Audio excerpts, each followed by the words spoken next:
kind of we use kind of the standards, so like students submitting assessments or like assignments on chalk and wire kind of get pulled into this whole data system that our office has access to. So we can actually pull data by program areas and send them to program coordinators to kind of assess trends. So we're never really looking at student data on an individual level. We're really just looking at the aggregated data, and it really is just to help programs make improvements to meet some of these accrediting standards, like in this purpose slide. So specifically, some of the assessment data we look for are kind of needed by accrediting agencies like SPA, which is a Specialized Program for Specialized Professional Association. So that's really kind of your program specific accrediting agency that we talked about in the last slide. And then CAPE, which would be a unit-wide data accreditation, and then SACS, which is the college-wide assessment plans. So really these assessments that we're collecting are so we can have the data to back up we're doing what we need to be doing in the College of Ed for these agencies. So we can look at data trends, and it just really is kind of like an integrated one central location, yeah, for keeping all the data. So that's why it's important. So all programs in the College of Ed, all students in the program enrolled in the College of Ed are required to have a chalk and wire account. There are some exceptions though in some places where it gets like a little bit gray.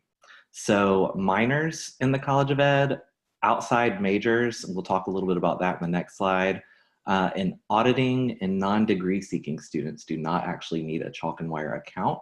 If they're taking a class that requires it, then they would just need to talk to you if you're teaching that class, or talk to the professor about an alternative way to submit the assignment. We don't actually need the data from those students. And I'm trying to see if I'm missing anything. Yeah, and so if you're ever wondering whether to advise a student about needing an account, for sure, you can always refer them to our email. We get lots of questions about this from students who might have an account but not know they have an account, or be wondering, what happened to their account. And so we help a lot with that. So yeah, if you're ever unsure, just let us know, and we'll provide that email at the end of this presentation. So as it is right now, I don't think we have the most updated information on here because I think it's more recent. But yeah, there should be at the bookstore now, there should be more than 1 year accounts. They should have 2, 3, and 4 year accounts. But if students try to purchase an account and they say they don't have those or they're out, just let us know, and they can definitely order some more. Yeah, and so when it comes to those accounts that you actually purchase at the bookstore, so first of all, kind of reiterating what I said before, so chalk and wire accounts are issued to College of Ed majors as part of their College of Education student fees. So they should have an account made for them already at the beginning of the year. We do get a lot of email questions from students like not knowing this. So, they might have gotten an email, but it might have gone to their junk folder or spam folder or something.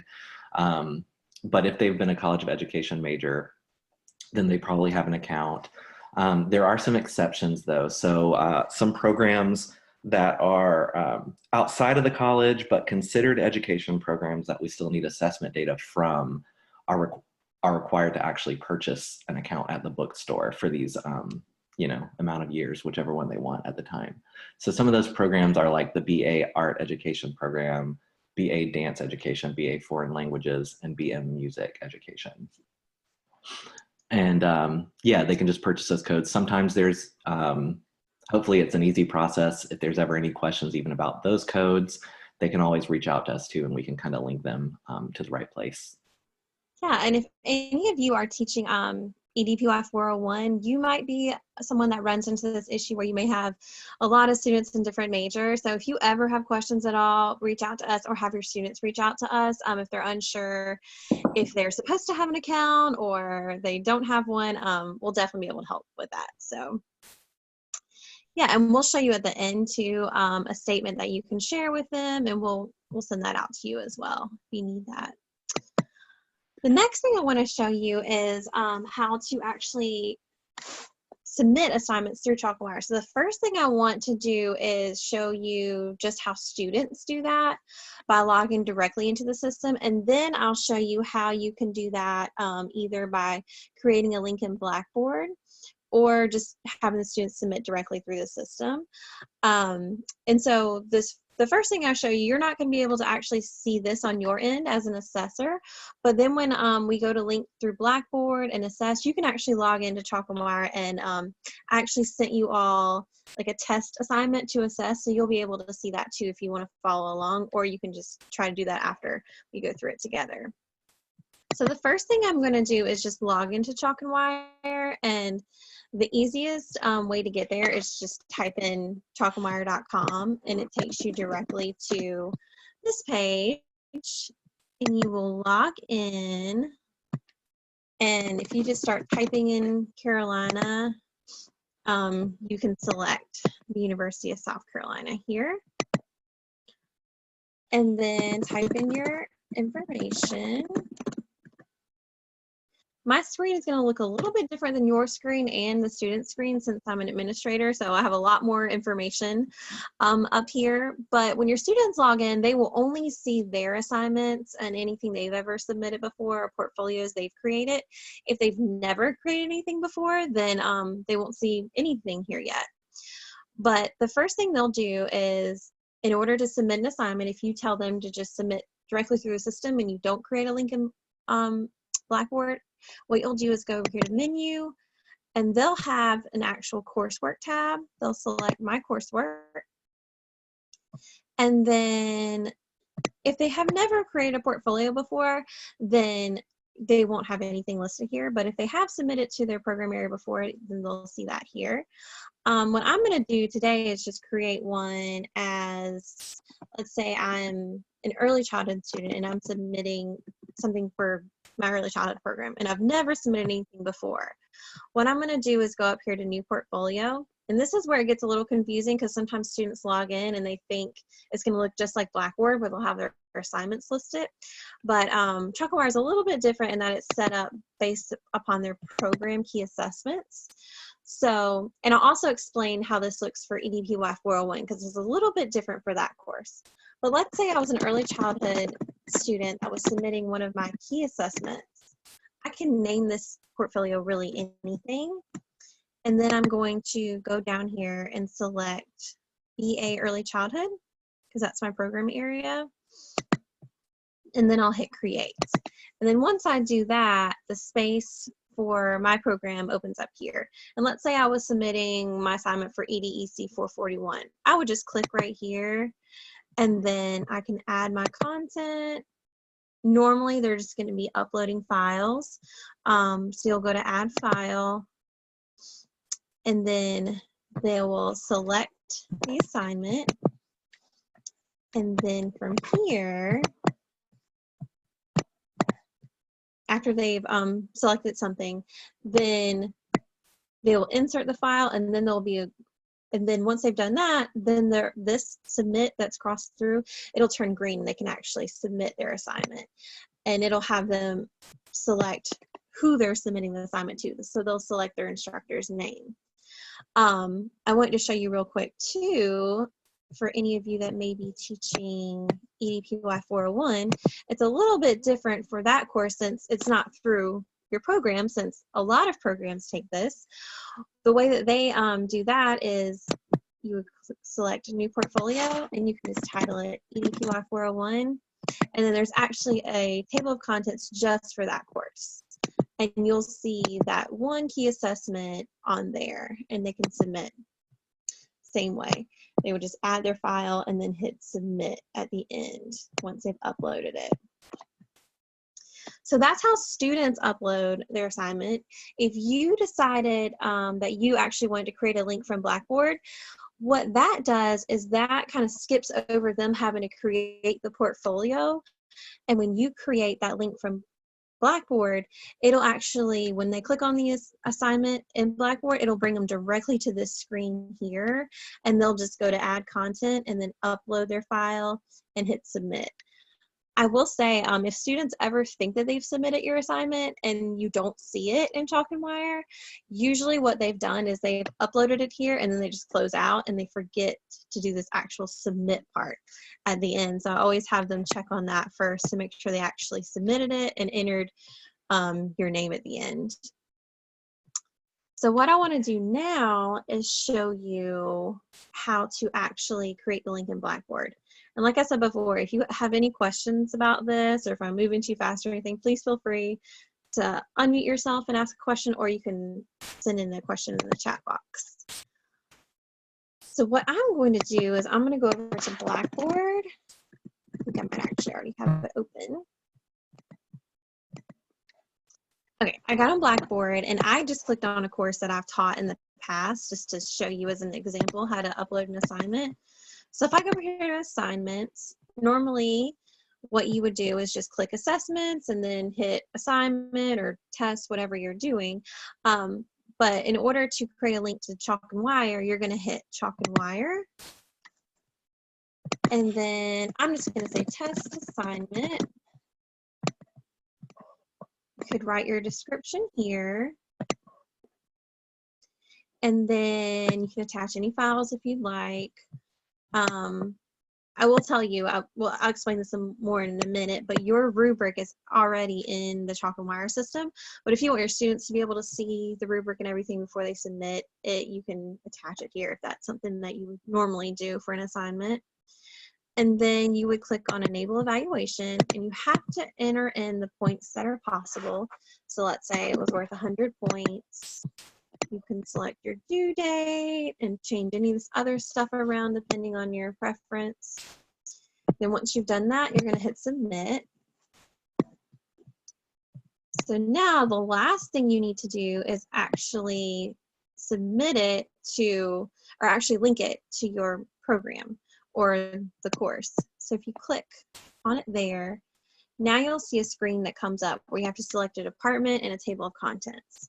So if I was using my example earlier of being an early childhood student, as the instructor of the course, I would choose ITE, and then I would choose early childhood automatically pops up because it's the first one on the list, but you would select your program. So if it was early childhood, I would click here. And then if the assignment is 591, I would click there and hit save. Now, once I do that, what's going to happen is my home screen in Chalk and Wire will pop up. So if my screen pops up, then I know that I've linked it the right way. Now, if I give in my example of EDPY 401, if you were linking your 401 key assessment, you would click Ed Studies, EDST, and then you would scroll down to EDPY 401 and click on that assignment and click Save from there. So that's how you would link it. Once you have linked it, what students will do is they'll go to their list of assignments like they normally would. And once they click on that assignment, like I said before, it'll take them directly to that screen like this. If you had done it for EDPY 401, it would take them directly to this screen, and Chalk and Wire would actually open up within Blackboard. So it's really up to you and your preference on whether you want students to submit directly to the system, if you want to link it through Blackboard. I'm going to show you now how to actually assess in Chalk and Wire, and I'll explain a little bit more how it looks as far as your like Blackboard gradebook. Even if you create a link from Blackboard to Chalk and Wire, you can set it up to where you don't have the grades pushed over to Blackboard, or you can set it up to where the grades are pushed over to Blackboard. So it's really up to you. So I'll explain that. It'll make more sense when I actually am able to show you what that looks like. So what I'm going to do now is I'm going to go back to my home screen. So if I click menu here and I'll go over to dashboard.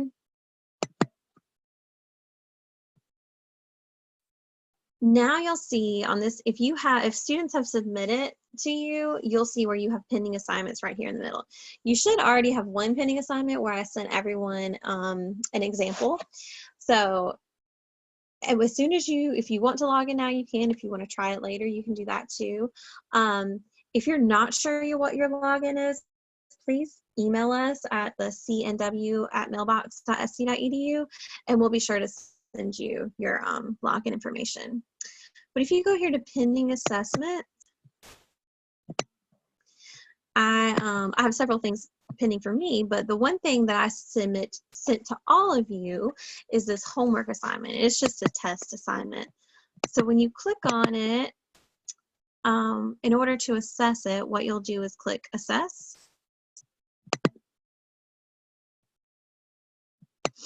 And then there's a few different views of the way you can actually see it. So in this view, I can see my entire rubric. And like I said before, your assignment rubric is already in the system. We upload any updated ones at the beginning of each semester, and these are sent to us by program coordinators or course coordinators. And so these are already in the system. And what you'll notice is for all of the rubrics, they're either like on a 1, 2, 3 or 1, 2, 3, 4 scale. You won't actually see points on these rubrics. And the reason being is we have to have the same rubric for everyone that teaches this assignment.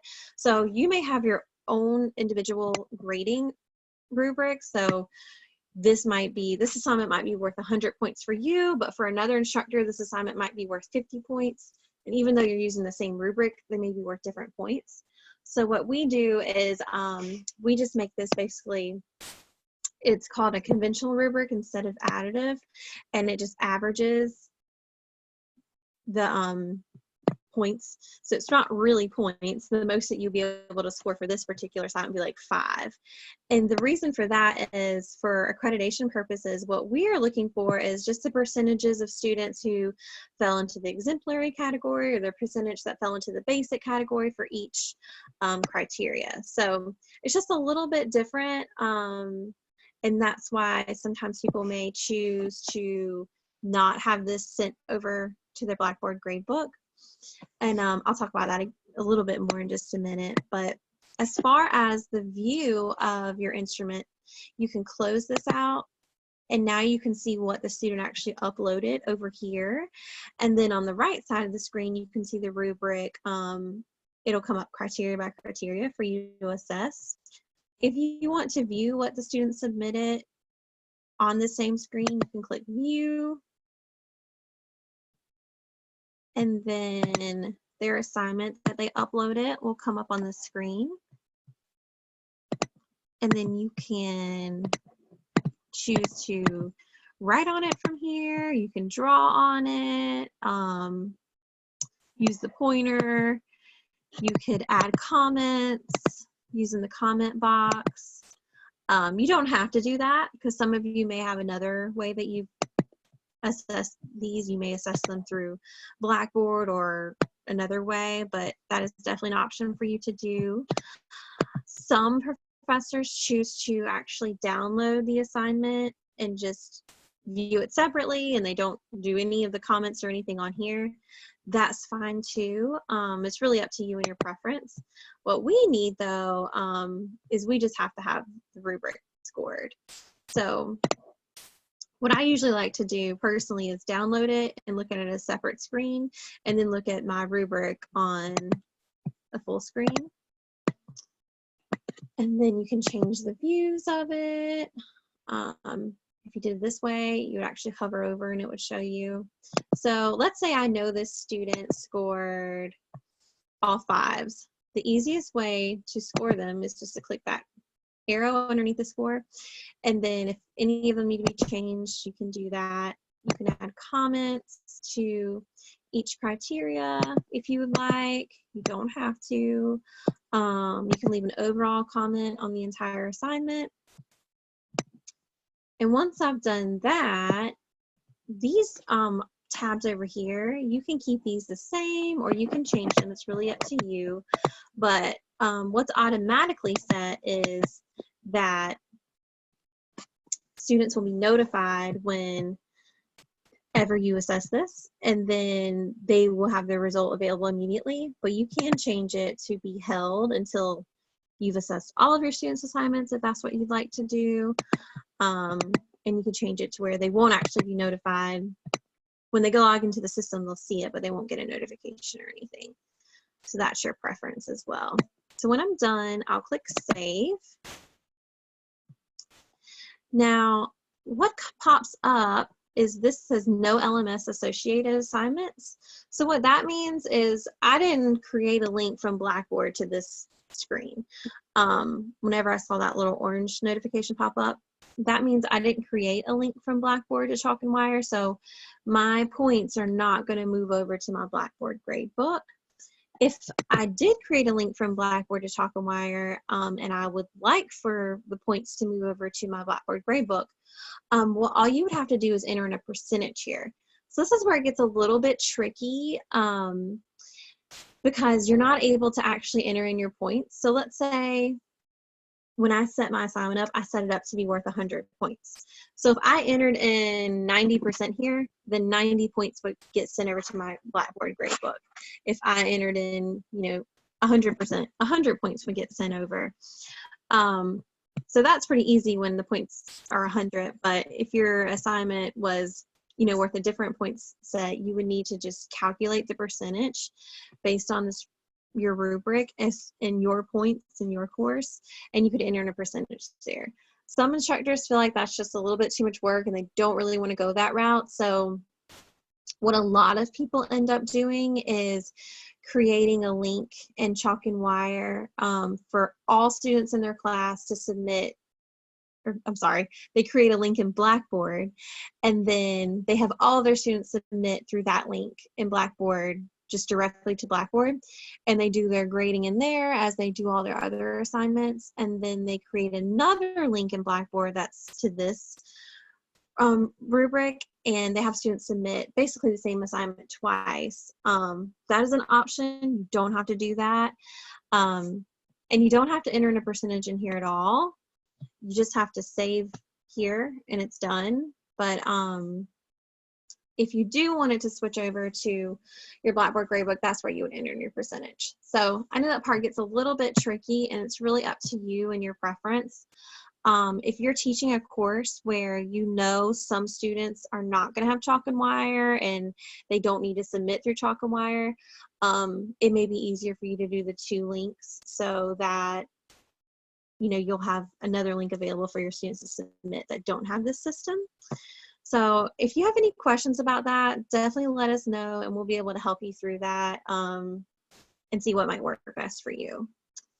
But those are the basics on how to assess. Whenever you're done, I already clicked save, and then if I click this check mark, it'll take me back to my assessment page. This is showing me now all of my pending assessments, and if I click over here, this is going to show me all of my completed assessments that I've done.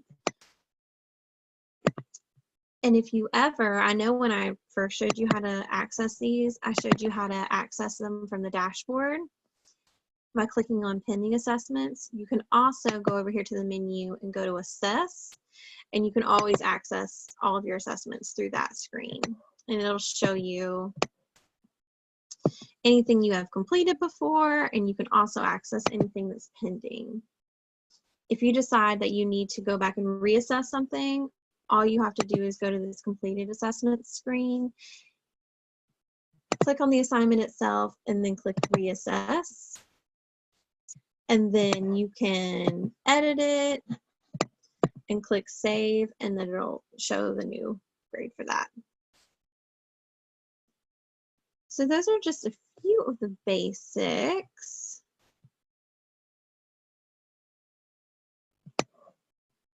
All right, so we talked about how to log into the system and assess and create a link. The next thing I was going to show you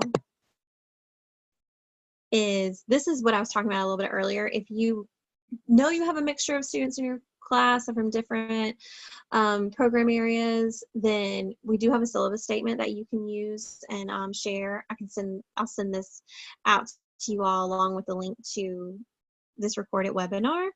But this is just basically says what we talked about earlier, what Chalkenwire is, why you need to have it, and if you were in those few program areas that do not pay the COE fee but are considered still an education major that we have to collect data from. It's just those dance, art, music, and foreign language undergraduate programs.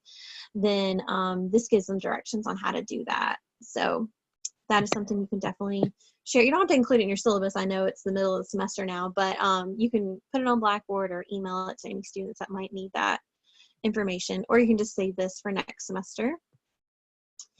And then I also wanted to give our Chalkenwire support information.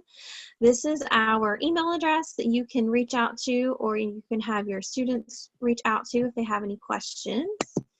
And this is actual Chalkenwire. It's not USC Chalkenwire, but it's they're really helpful too. If a student ever has like questions during non-business hours, then they'll be able to help there. And if you go on their website, they have a phone number as well. And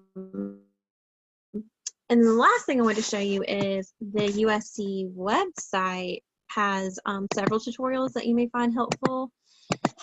It's at cnw.ed.sc.edu. When you go here, it'll give you directions on what Chalkenwire is. It'll take you directly to a link on how to log in. You can access the recorded webinar here and some other webinars we've done from this link. And you can also find information for students and faculty.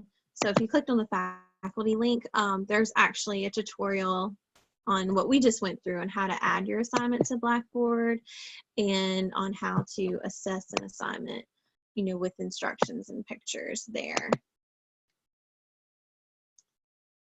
So yeah, those are the basics, but if anyone has any questions about anything, definitely, like I said before, please feel free to unmute yourself or question in the chat box. Mitchell, do you have anything else that I may have missed that you can think of? No, I think you were spot on from kind of the basics. Yeah.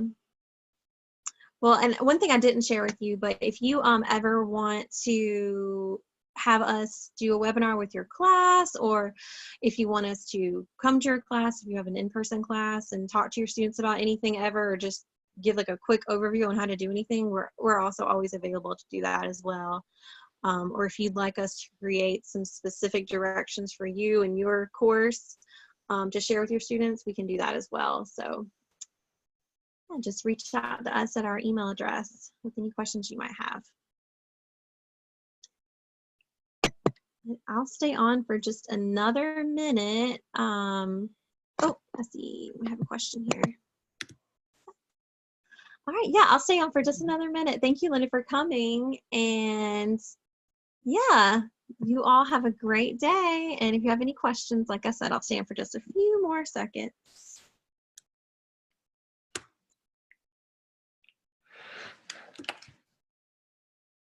Looks like we're the only ones left. Okay. Let's see. Oh, I was going to tell you, let me stop this recording.